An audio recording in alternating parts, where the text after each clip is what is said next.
Hi mga mamis! For today's video, mag-unboxing tayo ng Golicola Baby Bottle.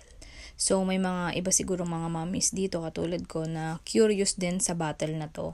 So mami, before that, syempre meron silang official store sa Shopee. Golicola official store. So mayroong kasing mga fake neto, so dapat mag-ingat tayo at doon tayo talaga sa store nila bumili para alam natin na hindi fake. Syempre maraming gumagaya. And then kung makikita nyo yung packaging niya, sobrang ganda ng packaging nila.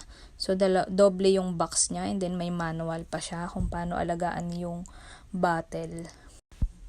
So, i-check natin yung kung gaano kalambot yung pinaka-chupon niya, yung kapal ng bote niya, tsaka yung flow niya. Kasi ito is 0 to 12 months.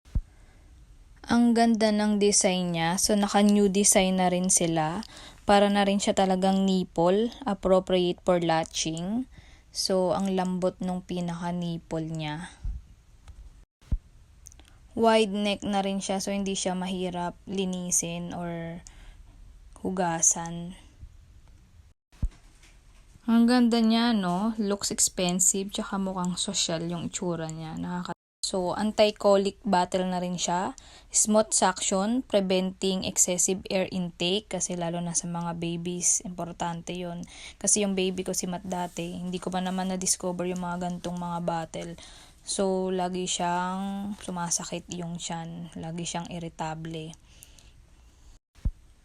Tsaka stretch well na rin siya. So, hindi basta-bastang masisira pagka kinagat-kagat ni baby or ng mga anak natin. Kasi si Matt ganyan na siya eh. Kinakagat-kagat niya, hinahatak-hatak niya. Ngayon, check naman natin yung flow niya. So, ayan, 0 to 6 months.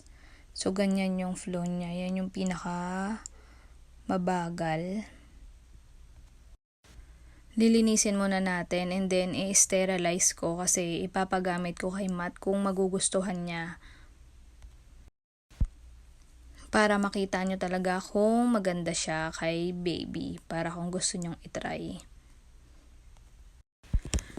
Tsaka mga mamis, ang pinakamaganda nito is very affordable siya. So, hindi siya tulad ng mga ibang bottle din na pares lang naman sila ng features is sobrang libo-libo yung presyo. So, itry nyo muna to para sa mga babies nyo. And then, if ever magustuhan or hindi ni baby, at least, diba, na-try natin.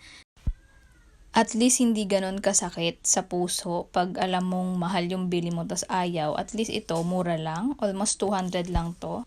Thank you for watching mga mamis. Bye!